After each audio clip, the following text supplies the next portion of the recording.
gonna build.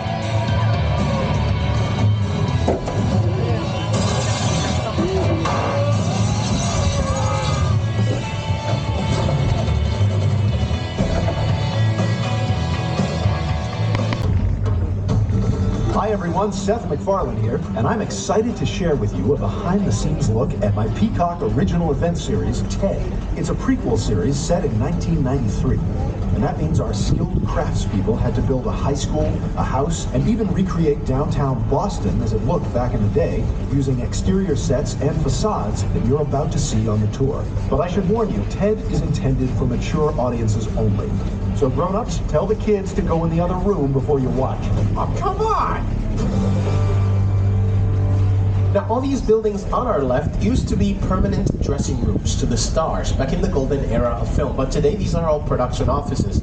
For example, this is his office, his logo still painted on the wall next to the door. He was known as the master of suspense for his work directing movies like Psycho, Vertigo, and The Birds. Today, that is home to the De Laurentiis Company. Cell stages 25 and 26 here on the left are some of the more modern ones in the studio. You'll see all the parking spots in front of 25 have a sign that says Lopez versus Lopez on them. That's where we filmed that sitcom starring George Lopez and his daughter Mayan Lopez, who kind of play a version of themselves in the show. They just started working on season 2 of that show. Cell stage 26 is currently used for the sitcom American Auto with Anna Gasteyer from SNL. And with this, we've just arrived into the back lot. Out here, we like to say the world is just around the corner. This is where we film the big stuff. Exterior scene. The first section we're gonna fully see is coming up on the right-hand side in front of us. It's known as Brownstone Street, a residential city lot that's appeared in countless productions. You'll recognize it on your screens in this scene from the movie Bruce Almighty, starring Jim Carrey. I'm in the shower! Inside bad, outside good.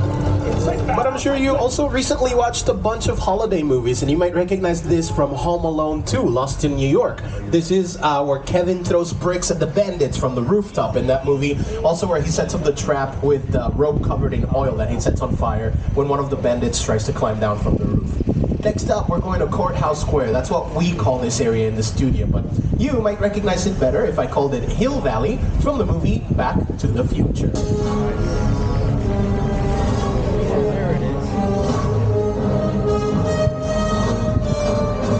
Now you can see the clock tower looks a lot different today. It doesn't look the same way it did in the movie. That's because Back to the Future was so successful and so memorable, we had to completely remodel and redesign this area so we could continue using the same area in other movies and TV shows without having audiences recognizing it instantly as Hill Valley from Back to the Future. But we did save the clock tower. It's still standing right there. We only covered it up with that newer City Hall, which was built for the later seasons of Ghost Whisperer.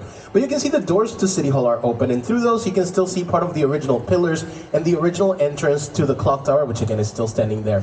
As you saw in that clip from TED, this was used as a high school in the TV show TED, and which is set in Boston. In Never Have I Ever, this was Sherman Oaks, California, and they recently filmed a new movie here called Maxine. That's going to be the sequel to the movies X and Pearl, starring Mia Goth and produced by A24.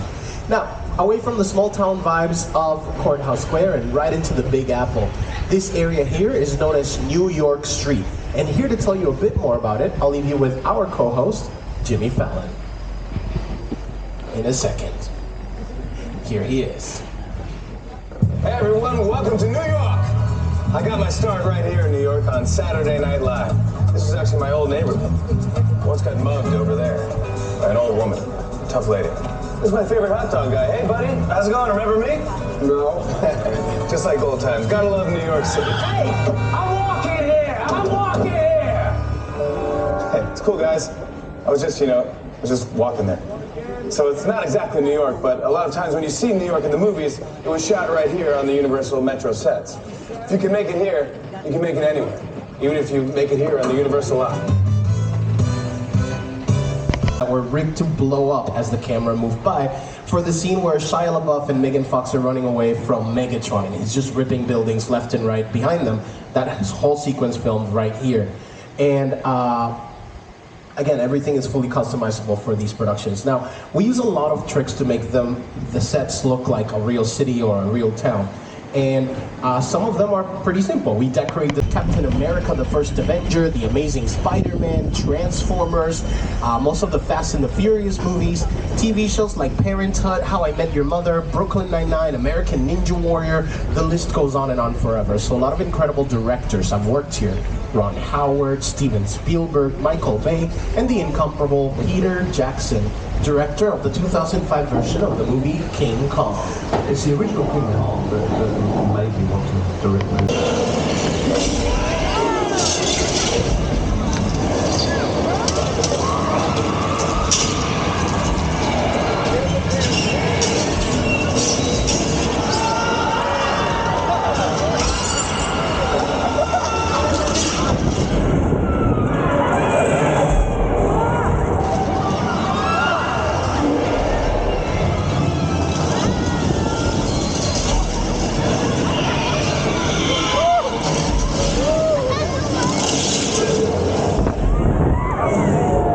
Here at Universal Studios Hollywood, so I recommend you have your cameras ready, because here on the left you can see some of our famous picture cars.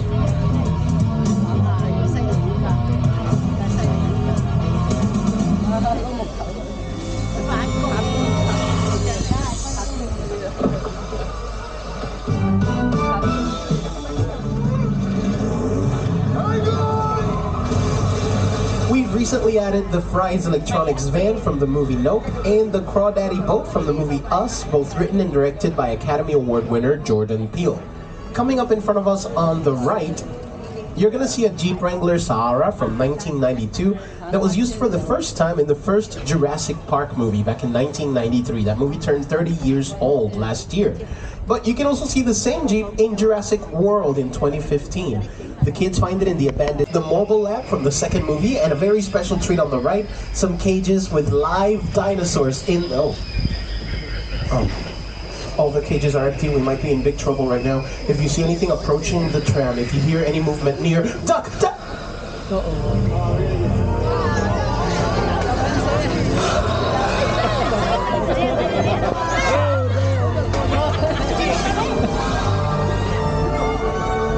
Alright, now that at least half of us are safely away from the dinosaurs, I want to play a clip from the Lost World Jurassic Park. Here you can see the mobile lab in action, the same one we just drove by.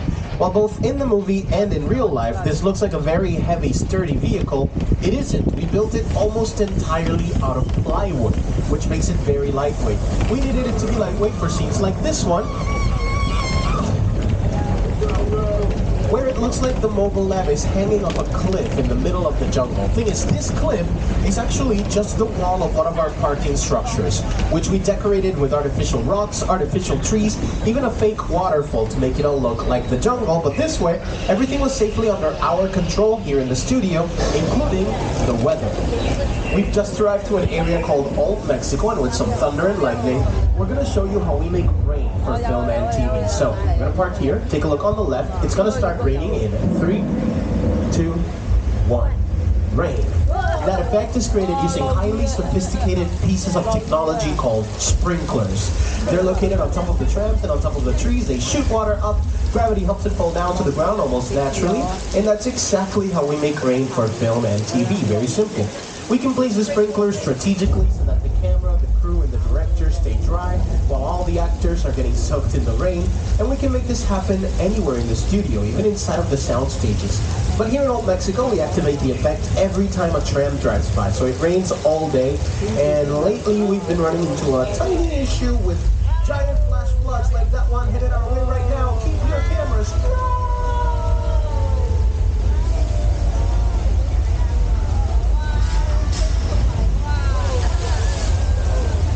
That effect is created using thousands of gallons of recycled water. You can see it in the movie Big Fat Liar with Frankie Muniz, Amanda Bynes, and Paul Giamatti here on their screens. You can't run the wildcat! As we drive along through Old Mexico, you might recognize this next area from the movie. This next area is called 6 Points, and it's been here since the silent film era. These are some of the oldest sets still standing in all of Hollywood, and many great cowboys have worked here, like John Wayne, Jimmy Stewart, Clint Eastwood, Robert Redford, and all the cowboys on your screens.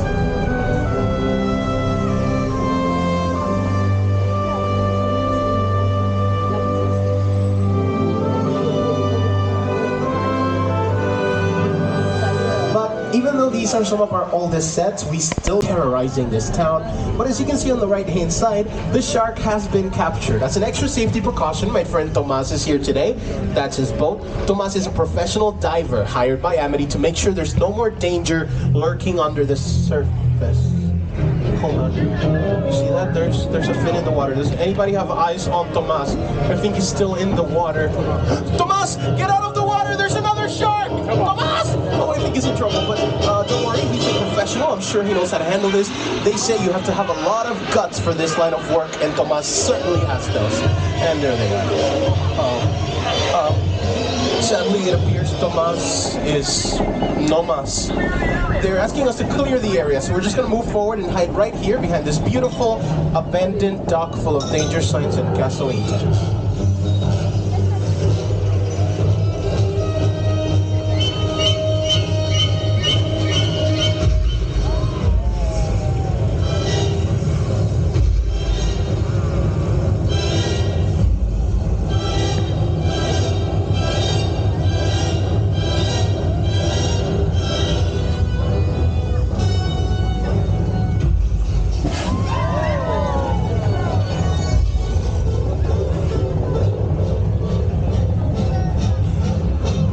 Jaws, the shark from the movie Jaws, directed by Steven Spielberg in 1975. Steven Spielberg himself named our mechanical shark here. His name is Bruce.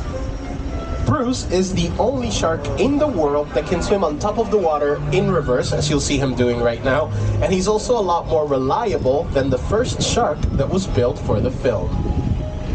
That's a much maligned shark. The shark was frustrated. It didn't really work all the time. It didn't work hardly at all. Wherever you were on the island, you could hear the radio waves. They were always saying, the shark is not working. The shark is not working. We just waited around.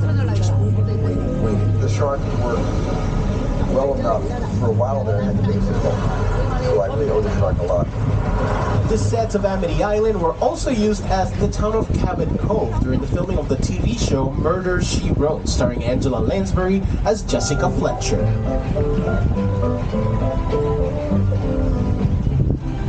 Now, up to this point, most of the sets we've seen have been facades or false fronts where we can only film outside of them. This next area is filled with practical sets we can film both inside. You can also see both kinds of set here. The chicken ranch is a practical set. The house right behind it is a false front or facade. And we are pretty lucky today that you decided to visit us on a holiday, which means we can actually go in here because there's no production working in this street. This is called Colonial Street, and it's one of the busiest streets in the entire studio, simply because it looks like any generic suburban neighborhood.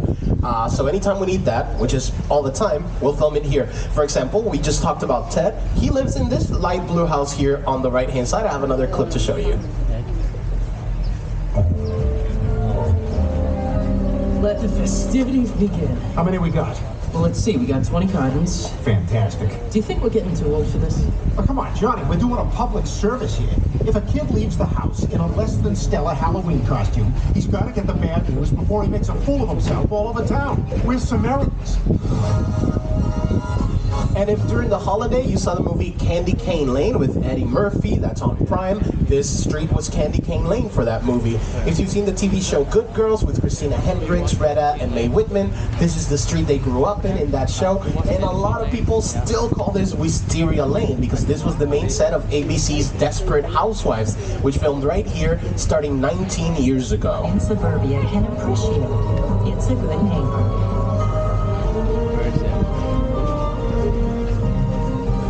And if you've seen Never Have I Ever on Netflix, you'll recognize the yellow house here on the right. This is where Davy and her family lived in that show. Though most of the characters in Never Have I Ever actually all lived on this street, even though they pretended they were all over Sherman Oaks, California. And while most of these houses look like real homes, only 5 of them have interiors. The rest are facades or false fronts where we can only film outside of them. For example, the last house on the right even has trees growing inside of it that come out the top of the house on the back. So if you look at the back of the house, you'll see the branches coming out from the rooftop on the left side of the roof.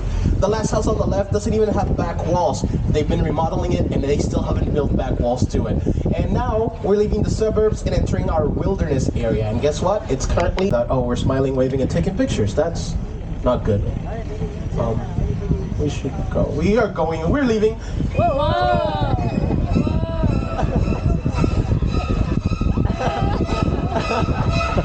Luckily, he is not allowed too far from his front porch ever since the incident.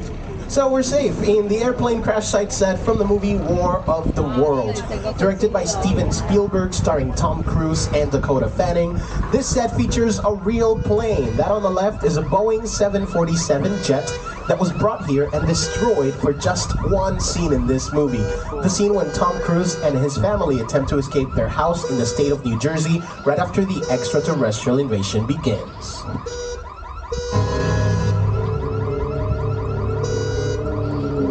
The airplane crash site set is a perfect example of a set that is all designed around a vision that Steven had. When we first began to sit down to talk about War of the World, I thought, what if the 747 goes down right in a big neighborhood? Because it's just something you don't see. You're doing good. You're doing good. Keep your eyes on me. Listen, I want you to close your eyes, okay? Got them closed?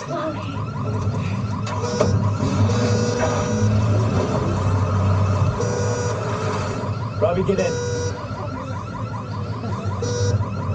Get in.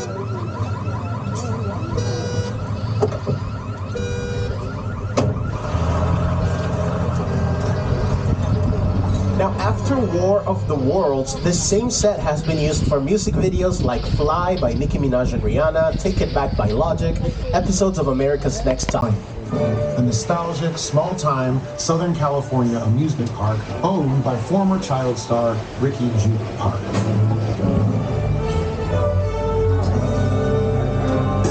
Over there, look into the waiting room and have your picture taken just like the kids in that old 90s movie show. That's what this whole place is loosely based on. Remember that one?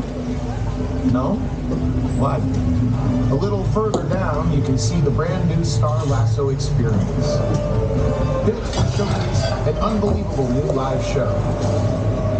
There's nothing so live. Anyway, behind this Hollywood fantasy of full run to a town lies a sinister